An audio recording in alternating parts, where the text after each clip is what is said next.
Okay, I just want to thank you all for coming today to the Child Sex Trafficking Echo. We're very, very happy that you're here and are looking to collaborate with us. My name is Rachel Whitfield, and I serve as the team facilitator for this Echo. I'm a nurse practitioner at Children's Mercy in Kansas City, and I work in the Adolescent Medicine Division. And I also co-lead the Human Trafficking Work Group at our hospital. I'll have the rest of the Echo team introduce themselves, and we'll start with Kimberly Moore. Hi, I'm Kimberly Moore. I'm your Echo coordinator today from Missouri Telehealth Network, Show Me Echo. If you have any questions about this Echo or any other Echo, please let me know. I will add my email and other information into the chat. Thank you. Thank you, Kimberly. Heidi Olson. Hi, I'm Heidi. I'm a pediatric sexual assault nurse examiner, and I work in the Kansas City area. Thanks, Heidi. We'll go with Rachel Davis. Hello, can you hear me? Yes. Okay, it's having trouble connecting to my headphones, but that's okay. My name is Rachel Davis. I'm program coordinator with the Sex Trafficking Prevention Unit with Children's Division. Thanks, Rachel. Matt Cleathermos. Hi, yes, my name is Matt Cleathermos. I'm located in the St. Louis area, and I'm the training director and a psychologist at Children's Advocacy Services of Greater St. Louis. Thanks, Matt. Bill Prince. Hi, everybody. My name is Bill Prince. I'm an attorney and the Chief Juvenile Officer in the 31st Judicial Circuit, which is Springfield, Greene County. Welcome, everybody. Thanks, Bill. Tyann Wiederholt. Hi, I'm Tyann Wiederholt. I'm a forensic interviewer in the Kansas City area, and we are one of the CSEC sites for the 15 CACs across Missouri. Thank you, Tyann. Kim Davis. She maybe hasn't had a chance to hop on yet. Oh, nope, there she is. I see her.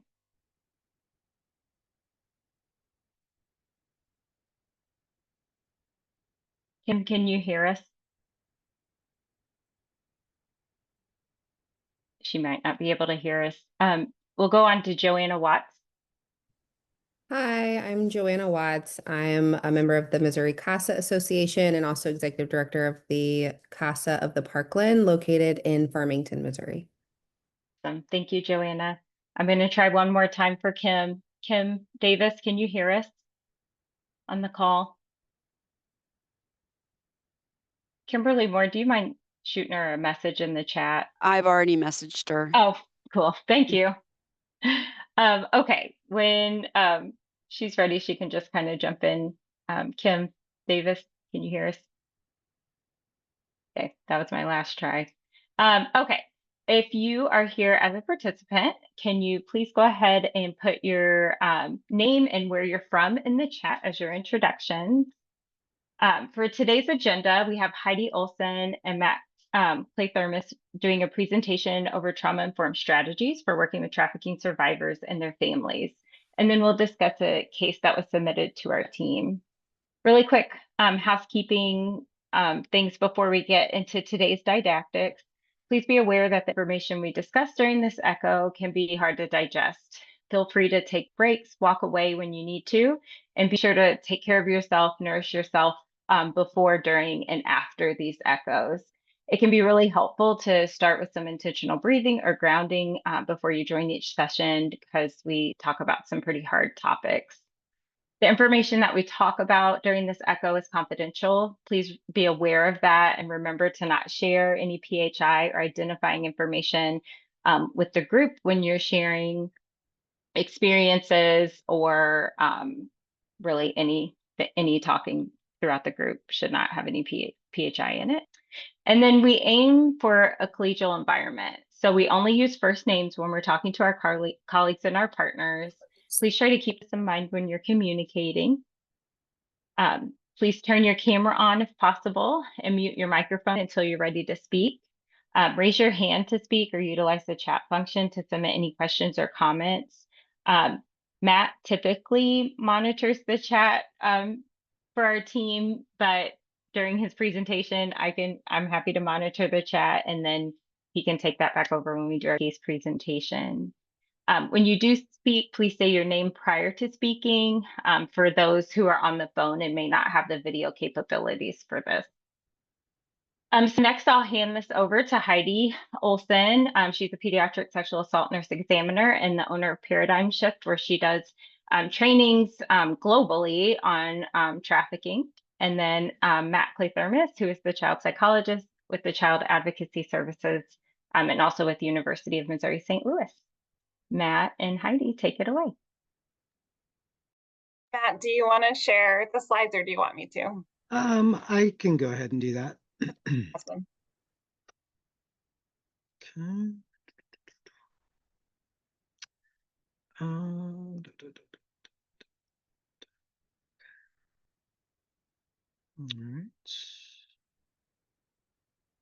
Okay. Everybody seeing that okay? All right. Excellent. So like Rachel said, we are here to talk about a couple of different things, truthfully. The first part, I'm going to be talking a little bit about engagement with youth who've experienced trafficking, because in order to do any sort of work with the youth, you generally have to be able to establish some sort of basic relationship with them first. And then after I kind of talk about that a little bit, Heidi is going to focus on another really important topic just related to the issue of screening. How do you check in to see if a youth is experiencing trafficking or not? So we really did think these two things kind of flowed together quite a bit. So, okay. So Heidi, I don't have any disclosures. Did you have any you need to make? No, I don't have any. Okay. No. All right, great. So we want to start this off just by really foundationally talking about, trauma-informed care, because we're going to be talking about engagement through a trauma lens. We want to start just by talking about what is trauma-informed care in and of itself. Because a lot of times I think people think of being trauma informed as meaning I have knowledge about trauma, when in reality, that's part of it. But really, what makes people trauma informed is not what they know, but what they do. And SAMHSA in 2014 put out a definition that I think is really helpful. They talk about the 4 R's of being trauma informed.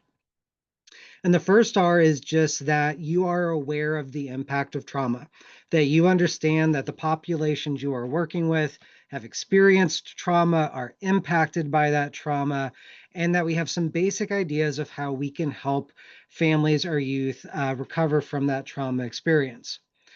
In order to do that, one of the first things we need to be able to do is that second R, which is recognize signs and symptoms of trauma in clients, families, staff, anybody around us in a working environment. We need to be able to notice, this kid who's being disrespectful or oppositional in my office today. Maybe it's not that they're a malicious bad kid. Maybe they're feeling threatened because of their trauma exposure that they've gone through. And then once we've recognized those signs and symptoms, we need to be able to respond by fully integrating knowledge about trauma.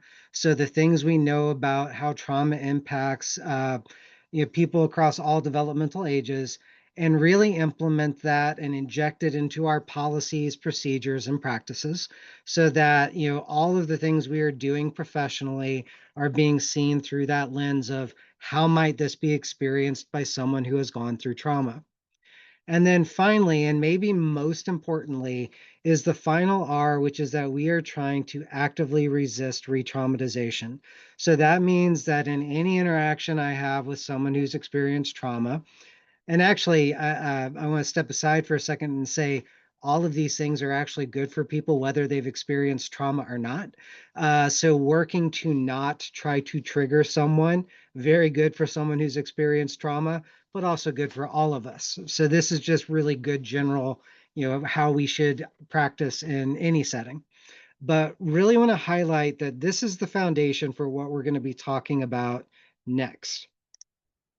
And so trauma-informed engagement, want to start just by what engagement is, because we throw that word around a lot and it has a variety of different definitions.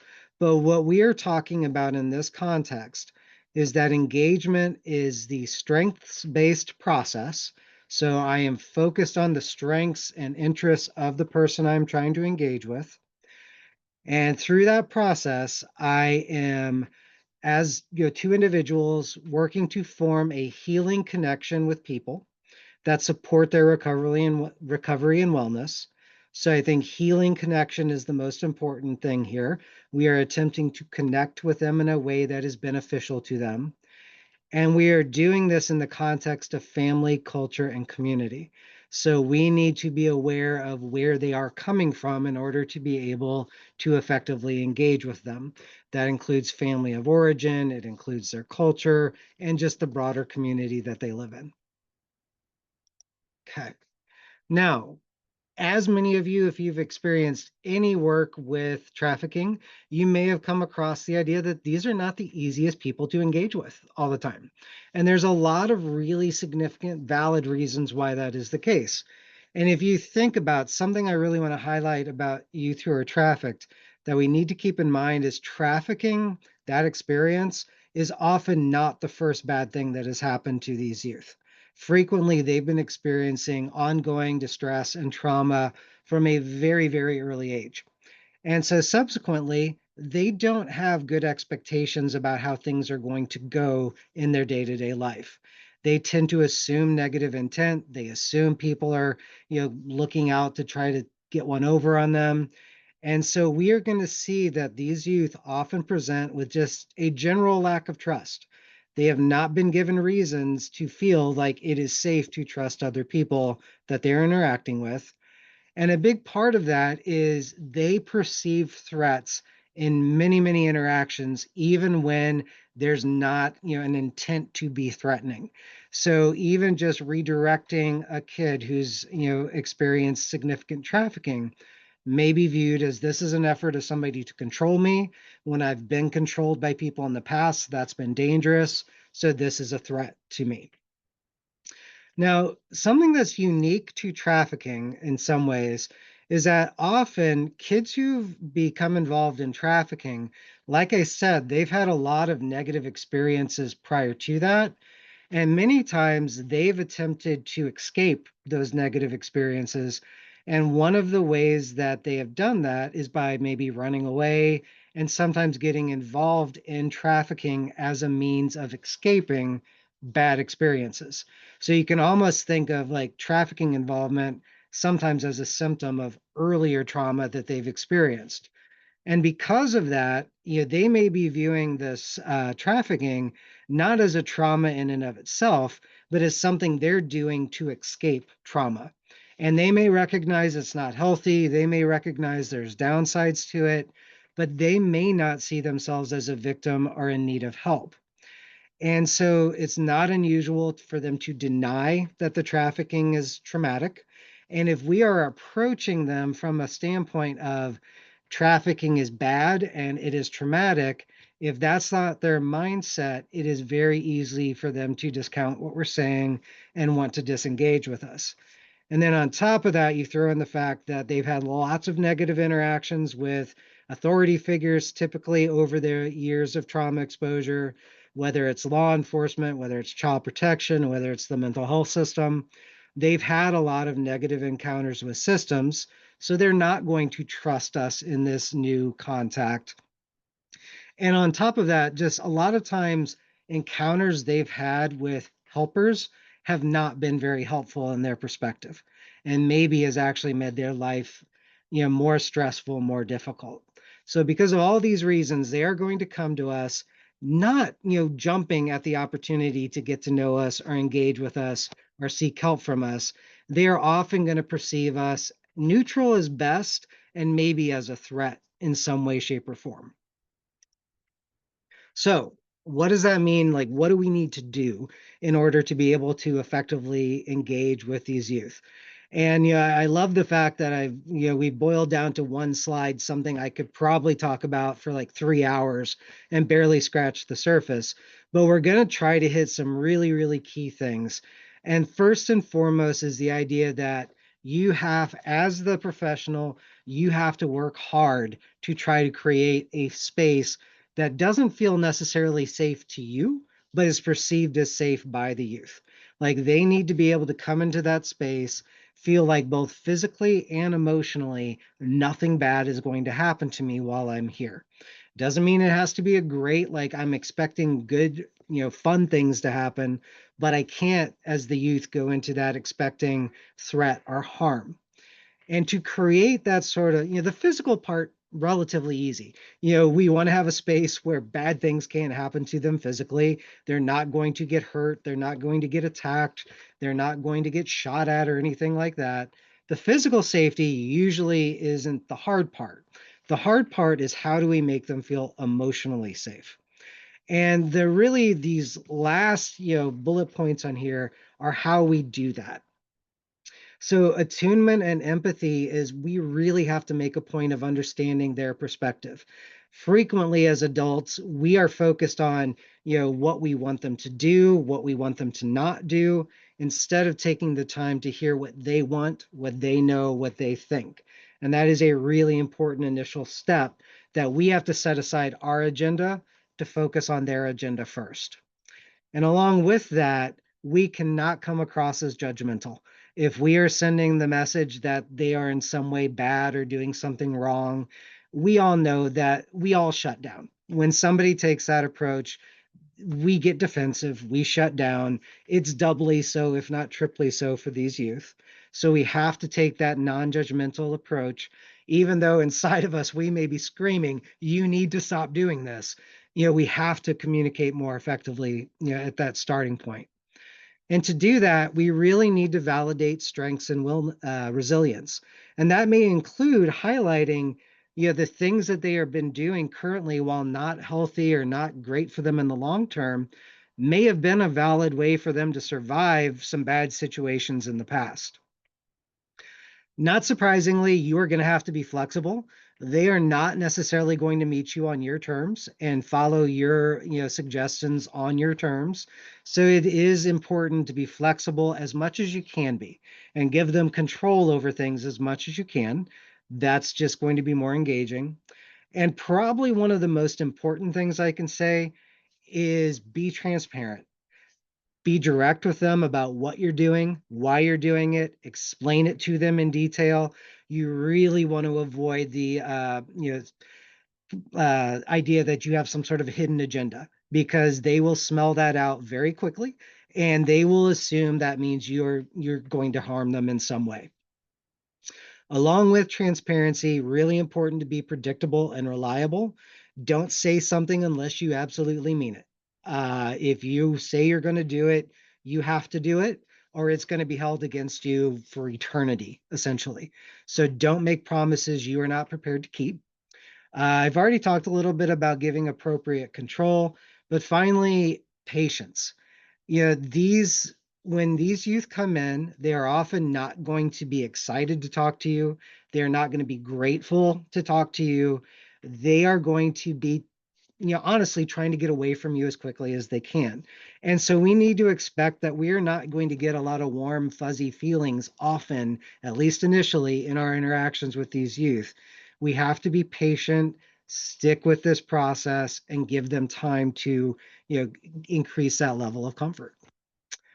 Whew, that was me talking really fast, but I think I'm ready to turn it over to Heidi unless there are any questions I missed. So that was great. That was a perfect segue into screening, because everything Matt just talked about is exactly what we need to be using. So the reality is, just like Matt was saying, for a lot of these kids, they're not going to come into contact with us, especially as healthcare workers, and be like, hey, help me, I'm being trafficked. They're never going to present that way. Just like he was saying, many of them don't see themselves as victims, and they may not have the language to even explain what's happening to them, or it's so normalized they don't think it's a big deal.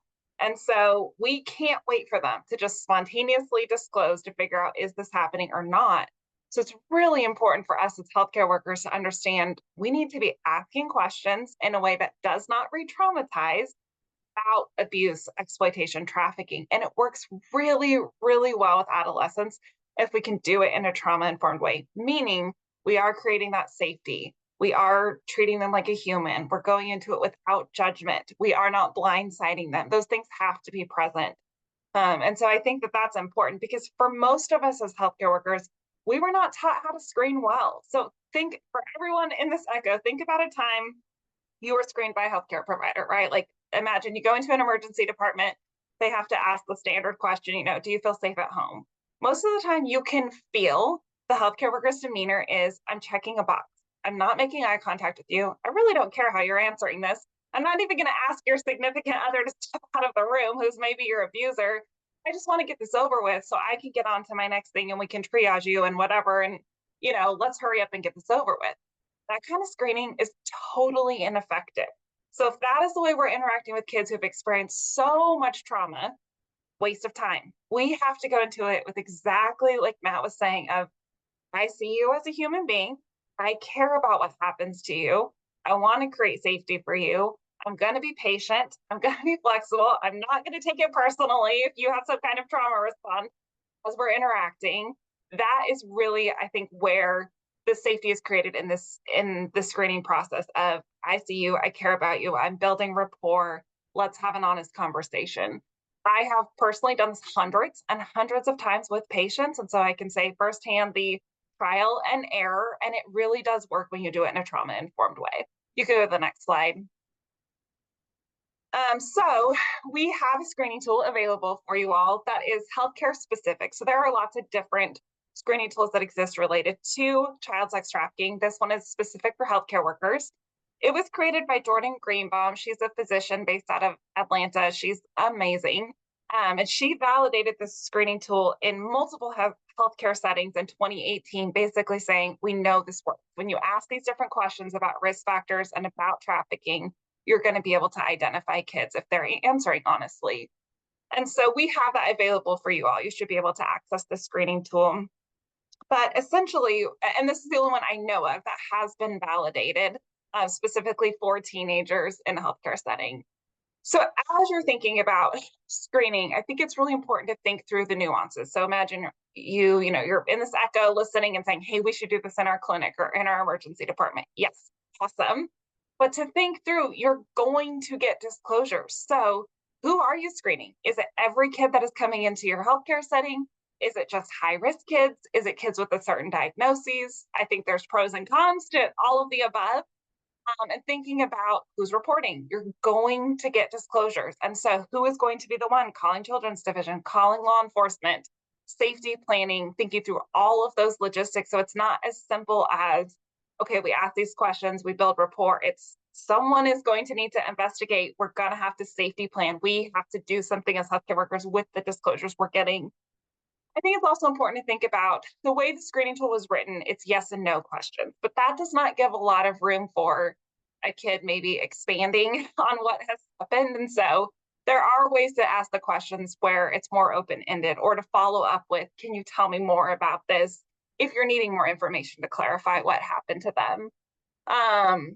And then I think even thinking through, are we asking the questions verbally? Am I sitting down, building rapport, kind of talking through and having a conversation with the kid, or am I handing them an iPad or, a piece of paper with these questions? How are we doing the screening? Again, I think there's pros and cons both ways. And then even thinking through who's doing it. Is it the social workers asking? Is it the nurses asking? Is it providers? Who is the healthcare member who has been trained in trauma-informed care and in asking these questions so that it's not re-traumatizing? At what point during the process are we asking these questions? And then again, if we're getting a kid who is really high risk for being harmed or that we know is being harmed, what are we doing with that information? We can't just send them right back to an environment where they're going to continue to be harmed. So it really is more nuanced and complicated than just we ask questions. We really have to think from A to Z, how do we do this in a way that is really protecting these kids? Next slide. So just a couple of other things to think through. Again, as healthcare workers, oftentimes we're not taught what to do. So we go in, this is just another check. We have to get this done so we can move on to the next thing. And our body language conveys that. Our arms are crossed, our legs are crossed, we're standing up, towering over our patient. None of that creates safety. Can we go in and sit down and make eye contact and slow down and have open posture towards that patient? And again, building rapport. For a lot of these teens, they want to know, do you care about me outside of this thing that brought me into the hospital? So for a lot of them, a great rapport builder is I'll show them a picture of my dog and I'm like, oh, isn't she cute? Do you have a pet? And we're chatting about animals and they love that. Or just, again, being strengths-based. I can see you're really creative. Tell me what you like to draw, tell me, lots of things, like pull out the things that you see in them that are really good and affirm that. That's going to be a huge rapport builder. We want to think about when we're asking the screening questions. So it's not going to be helpful if I walk in and first thing I'm like, hi, I'm Heidi, I'm going to be your nurse. Tell me about all the sex partners you've ever had. Like, no one would want to answer that question, much less our patients who've been really traumatized. And so we want to think about doing this in a way that they feel safety with us when we ask the questions. Thinking about documentation. So if I'm charting a screening tool, who has access to that? Could a perpetrator, maybe a parent, a caregiver, potentially see this in their chart? And of course, asking the questions alone. We do not want to potentially have an abuser in the room. And so that has absolutely been a policy in different places where I've helped implement this, is we always ask a caregiver to step out and ask the questions. And again, just giving that informed consent, which is, I'm going to ask you questions about this, about exploitation and trafficking. Do you know what that means? Do you have questions for me before we get started? And here's what I'm going to do with your answers. If I think someone's harming you, I do have to tell X, Y, and Z. Does that make sense? So I'm not hiding anything from them. Again, I've done that with lots of kids and they still choose to answer the questions. And if they say no, that's fine. That's giving them a choice. We don't have to force it. And so I think that's the most honest and honoring thing that we can do, is to just say, there's nothing to hide. Here's what we're doing. Can we have a conversation? And again, telling their caregivers, this is what I was asking. This is why. Can we all have a conversation together about the results of this? Next slide. So just to show you this really works, we have evidence of it. So in 2015, I was working at Children's Mercy. We had only identified 2 victims of human trafficking at that time in an emergency department setting. And I don't think we probably even identified it. It was probably law enforcement brought kids in and we're like, hey, they're being trafficked. Can you collect forensic evidence? But by 2020, we had implemented a screening process with sexual assault patients. So we were just screening sexual assault patients, but we had a well-oiled machine of who we were screening, how we were doing it in a trauma-informed way. And we had over 100 teenagers screened positive that year, meaning either we knew they were very high risk, so lots of red flags, or they disclosed some type of exploitation or trafficking happening. And again, that was not every kid coming through our emergency department. This was just high risk kids disclosing some type of sexual violence. And then us finding out there was an element of exploitation with that. So it works really, really well when it's done in a trauma-informed way. Next slide. So I know there's lots more we could say about that. We're just both scratching the surface on this topic, but if you have questions, please don't hesitate to reach out to us. And Rachel and I have both implemented screening in different settings. So if you have specific screening questions, please reach out to either of us. Thank you, Heidi and Matt. That was great. And yeah, this so many dives we could take into all of that information. Does anyone have any questions for Heidi or Matt before we move into our case presentation today?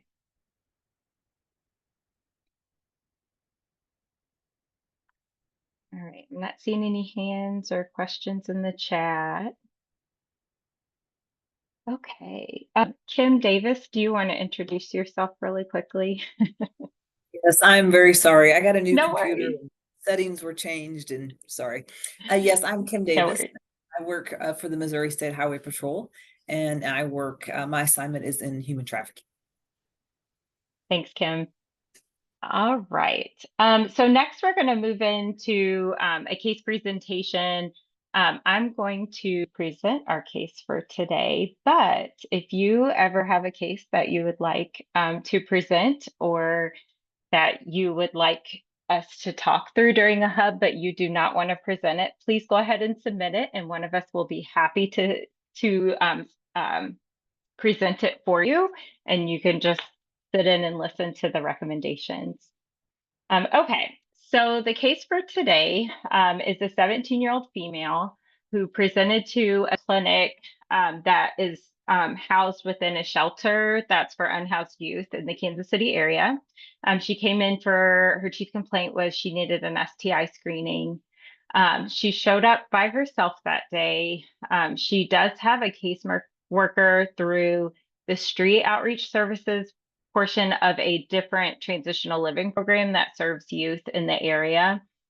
She did not have stable housing at the time, and there was no really record of her ever coming to the facility prior to her arrival. When she got there, she said that she had completed syphilis treatment and it was time for her to get another screening. So she wanted to get that rescreening done. But she also just requested to be tested for all STIs. She said she didn't have any symptoms, but has multiple partners and likes to get tested routinely. And since she was there, she just wanted to get it done. During that conversation, she insisted that she was seen at that institution for the syphilis treatment and testing initially, but there was absolutely no medical records for her in the EMR system. A little bit deeper dive into her health history. For housing, she basically said she was couch surfing and sometimes she would sleep on the street or in someone's car that she met. She said that she's her own guardian. She's 17. She said that she was released from foster care earlier that year. They told her that her parents don't want her to come back, and none of her previous foster families want her to come back or have anything to do with her. So she says that her children's division caseworker told her she was released because she was too old to find a placement for her at that point. So she just needed to go figure it out on her own. She has been working with the street outreach services of this transitional living program to work on getting identification, her birth certificate, and then more stable housing, food, etc. And she presented with a letter stating that she was certified as a homeless minor for the Missouri statutes. She is not enrolled in school and does not recall the last grade she completed. She thinks that she started high school, but isn't positive. She gets 1 to 2 meals per day, and that's either by someone giving her that meal or her street outreach caseworker taking her to get a meal. As far as substance use, she smokes marijuana multiple times per day, and she has used fentanyl and heroin in the past, kind of off and on. She said that she's trying to stop and she had not used for 2 weeks, but she does carry a naloxone with her. Mental health wise, she just states she has mental health problems, but she does not know what her diagnoses are. She said that she has been on Risperdal and sertraline in the past, but she's out of it and doesn't know where to go to get restarted on those medicines. And she doesn't really want to go anywhere because every time she's gone somewhere, she's gotten admitted for inpatient psych stay. And she states currently she's not actively hearing voices. She denies any thoughts of self-harm or suicidal or homicidal ideation. And she said that marijuana helps her a lot when she doesn't have access to her other medications. As far as sexual health history, she reports that she's had multiple STIs in the past. When I asked her which ones, or when she was asked which ones, she said all of them. She also reports a history of HSV. And again, that's syphilis that she's looking to get re-screened for after completing a treatment. She said that she had multiple sex partners, all males. She doesn't routinely use condoms, but that's a mutual decision between her and her sex partners. And she's not on birth control, but does not want to get pregnant. Based on all of this information, a human trafficking screening was done that Heidi mentioned earlier. She answered yes to being running away or being kicked out. She said both. She's been kicked out of housing placements and she's run away from housing placements multiple times. She says yes to being involved with the police, but declines elaborating on that further. She says yes, she has used drugs and alcohol in the past and currently does regularly marijuana and then trying to stop fentanyl and heroin. As far as if she's ever had sex because she wanted to, yes. She's had more than 10 sex partners and multiple STIs.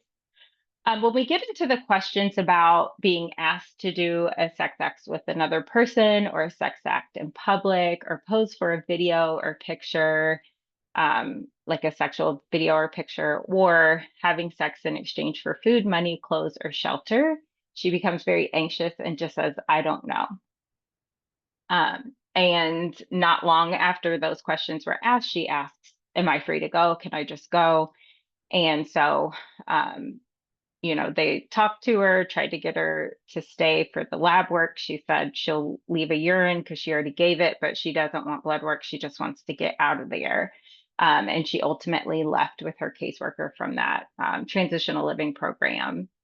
Um, so, because she insisted that she had been seen at the facility before and was able to like identify physical markers of the hospital, um, some investigation was done, and her picture was found on the missing exploited kids list from about a year prior to this. And the month and year that she was on the missing exploited kids list was also the month and year that her homeless minor letter was given to her or written. Um, and so after looking at the name on the missing and exploited kids list, the picture was the same, but the name was different. That name we looked for that name in the EMR and figured out that we were given the wrong name for her encounter. And a lot of the medical records confirmed kind of what she had said when she initially arrived, saying that she had been tested and treated. Um, so reports were made. We contacted the social worker who had last taken care of her. And the social worker was able to identify a children's division worker, and that children's division worker was contacted. And just a few days prior to this encounter, she was seen at a different facility and brought in by the police, and she was caught in a stolen car. And so they brought her into the hospital for evaluation. They wanted to take her to detention, but decided to release her to her children's division caseworker. Her children's division caseworker was walking her out to the car. She refused to get into the children's division caseworker's car and ran away and had not been seen since. When looking at her medical record, she had been seen in the ED multiple times for lots of mental health, self-harm, suicidal ideation. And these encounters started and happened pretty consistently from the ages of 14 until like 16. One of those encounters, she was at a detention center, or she was brought in by the detention center for medical clearance, and she reported that she had been having sex and staying with a 46-year-old male, but she said that it was totally consensual. And there are other reports in the EMR that state that when mom had custody, mom would say like, yeah, she leaves to go stay with this person, this old person, but sometimes I'll just drop her off to him because I want her to be safe. I don't want her like just running away. All of her previous trafficking screens in the EMR were always positive, answered yes to everything. And those always landed her either in like a residential mental health facility or back in children's division, back to foster care. She had had multiple inpatient psych stays and substance use stays, but a lot of the substance use treatment programs in the area had said she can't come back because she runs. So the street outreach staff, when we contacted them, they thought they were working under the guise that she was the name that she gave when she presented to the clinic. And they don't require any identifying documents because they're just like, we just want to make sure they're safe and getting food, and we help them at their pace. And so the question for this case would be, what are some different approaches we could have taken with this client, maybe to help her feel more safe in that environment? And then also, how can we better educate and equip the street outreach workers in these youth serving transitional living programs to ensure that they kind of know who they're working with and who they're taking care of, and can get appropriate people, children's division, et cetera, involved with the case to keep those youth safe. So with all of that being said, starting with our participants, do you have any clarifying questions that you would like to ask regarding the case or this particular client? Hi, this is Shelley with Lafayette County Enterprises. Is she still have any contact with her mom? Or how long ago has that been? We don't know. According to medical records, last time mom contacted the hospital when she was there would have been about 2 years prior to this presentation. Because she presented as a homeless minor, there are a set of questions that are asked to confirm that it meets the Missouri statute for homeless minor. And the client just said that they do not talk to their guardian. Their guardian does not want to talk to them, and there's no financial relationship between her and her guardian. So we don't know for sure.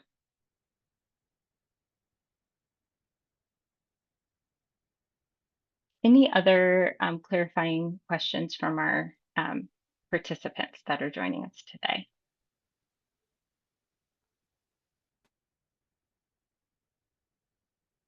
Okay, I'm going to open it up for our Hub team members. Any clarifying questions from the Hub team members?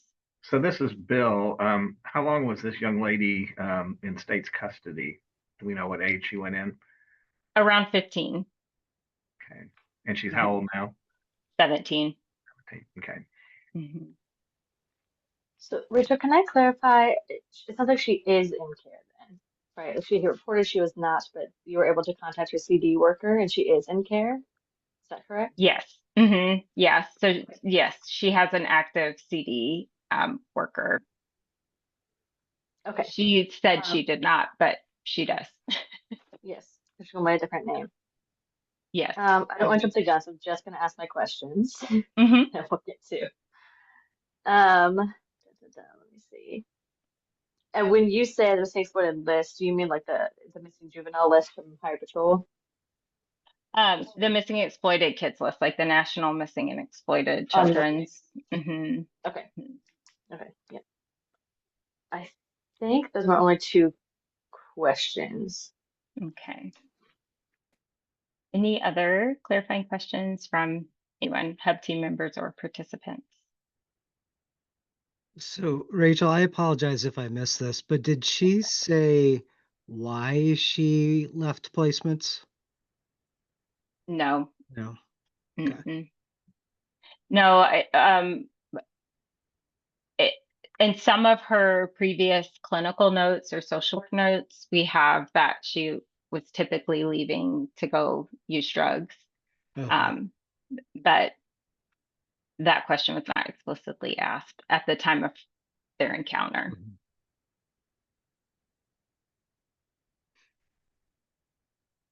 Okay, participants, do you have any recommendations for this case?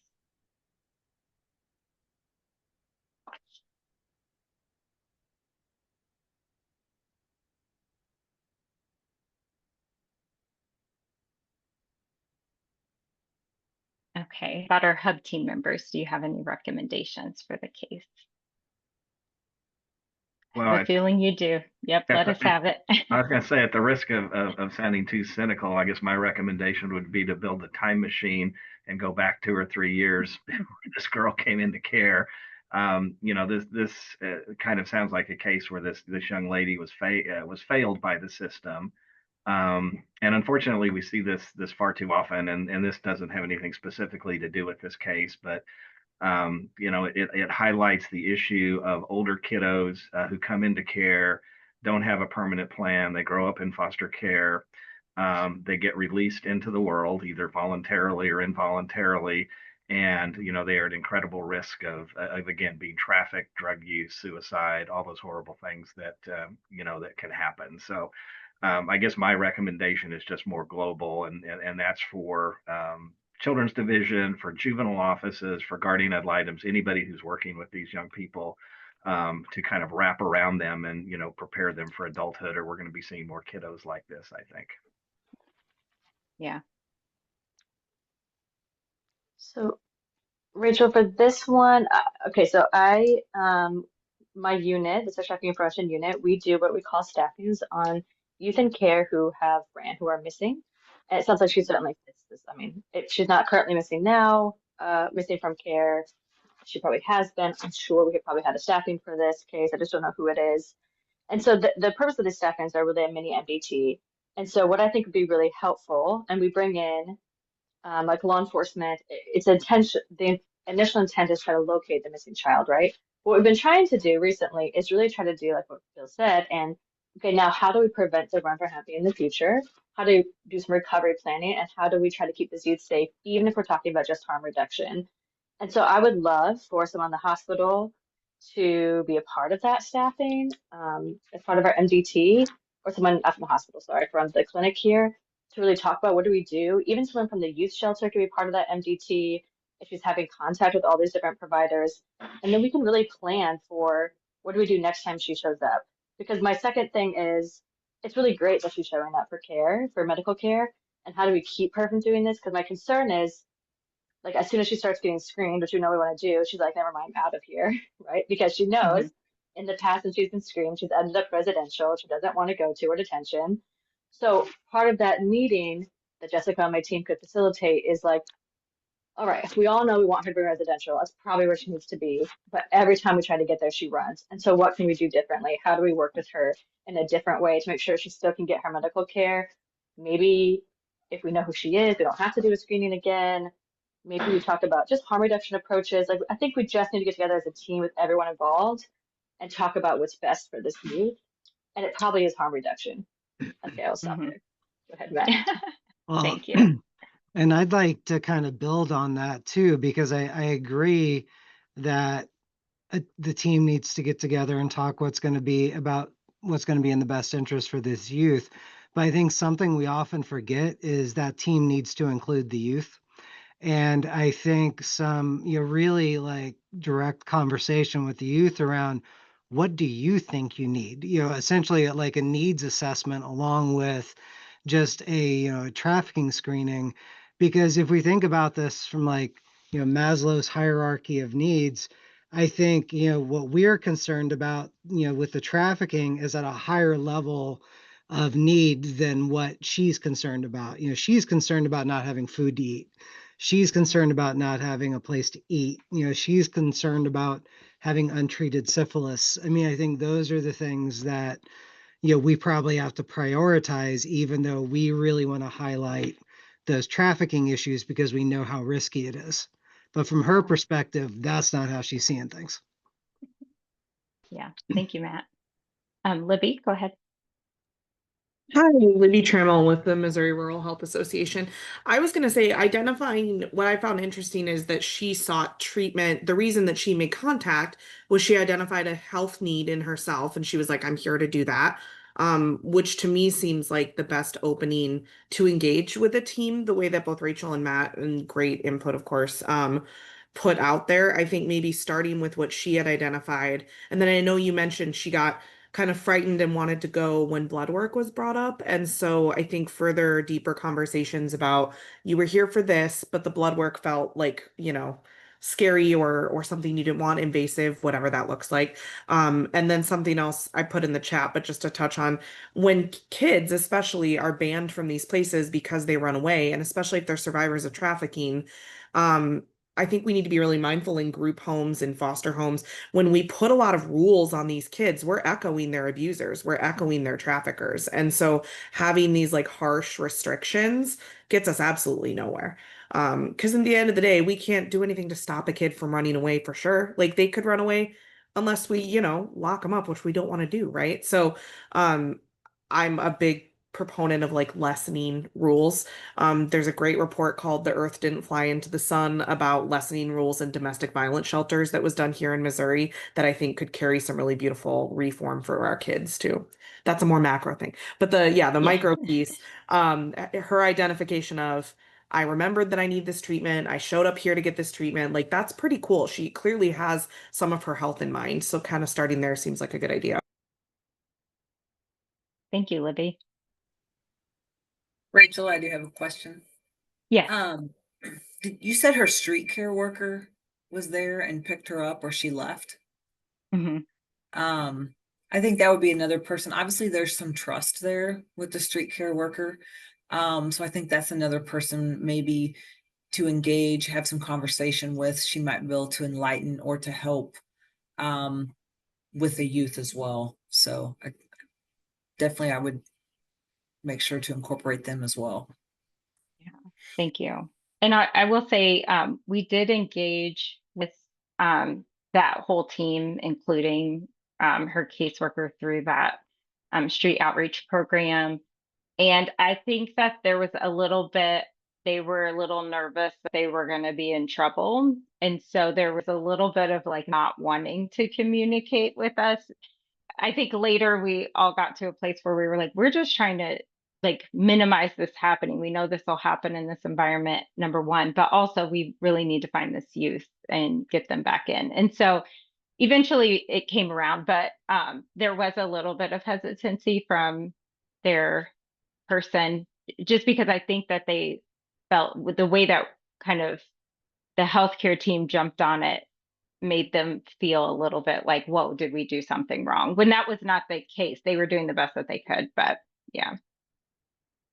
And then Libby, just to address something, so it was a substance use treatment program that like told her she couldn't come back because she ran, which I still thought was very interesting for that program. But I do know that the shelter, the clinic for the shelter that she came into, and all of the programs that they work with will let them come back infinity number of times if they run. There's no big, and they're very trauma informed, but I just wanted to say that in case anyone knew of these facilities in the area, that they all do a great job. Hi, Yeah, go ahead. this is Joanna. Yeah. And you may have mentioned this, but I was just thinking, you know, is there a way to give resources to her kind of upfront, or a name and a number of somebody kind of at the beginning once maybe trafficking was identified? That way, if she does run, at least she has a contact before she leaves in case she does want to reach out in the future.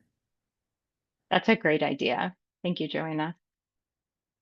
And Grace, I see your hand up. Um, I know it's like hindsight a little bit, but if she happens to come back to, your clinic, is there a way you guys can assure her that, in that same light of wanting to be like a safe space, assure her that you're not just going to boot her off to a residential or a psychiatric hospital? Because that seems like the biggest concern, like recognizing she needs medical help and that she would like mental health care and she needs case management for resources, but a fear of going and being trapped in like a residential or psychiatric hospital.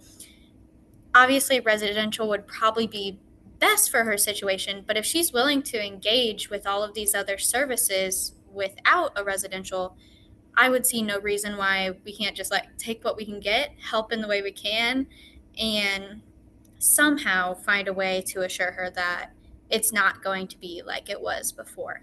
We are going to be here, and we aren't going to just boot you off somewhere, almost like we don't want to deal with you type of thing.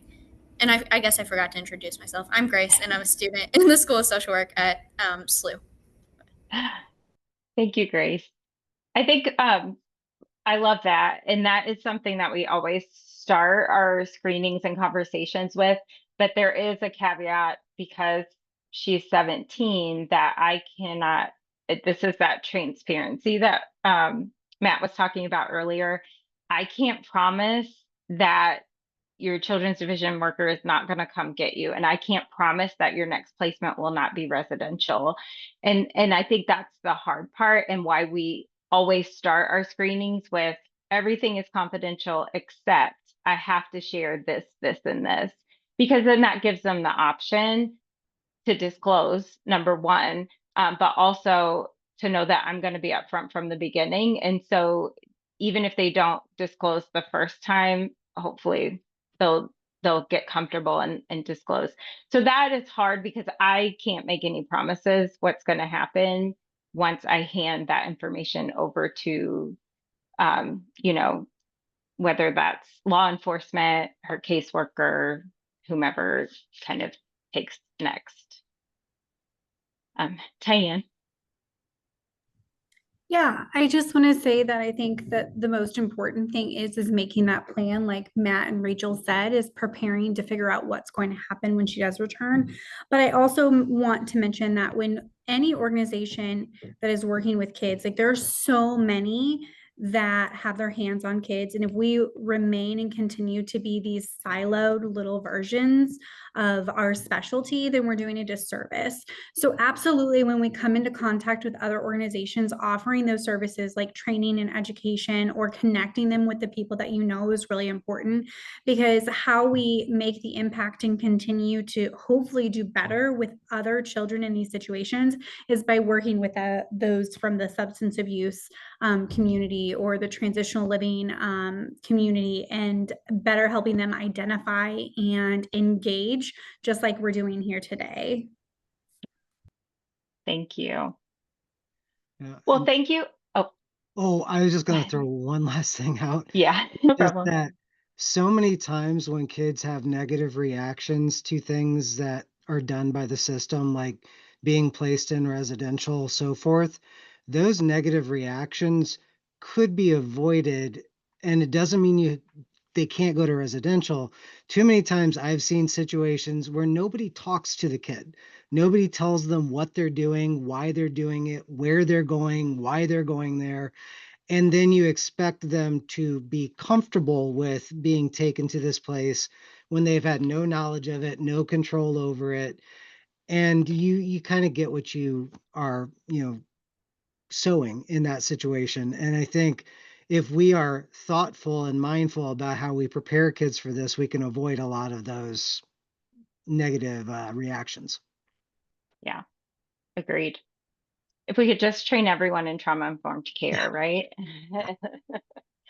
Well, thank you all for coming today. I want to be cognizant of your time and make sure we end on time.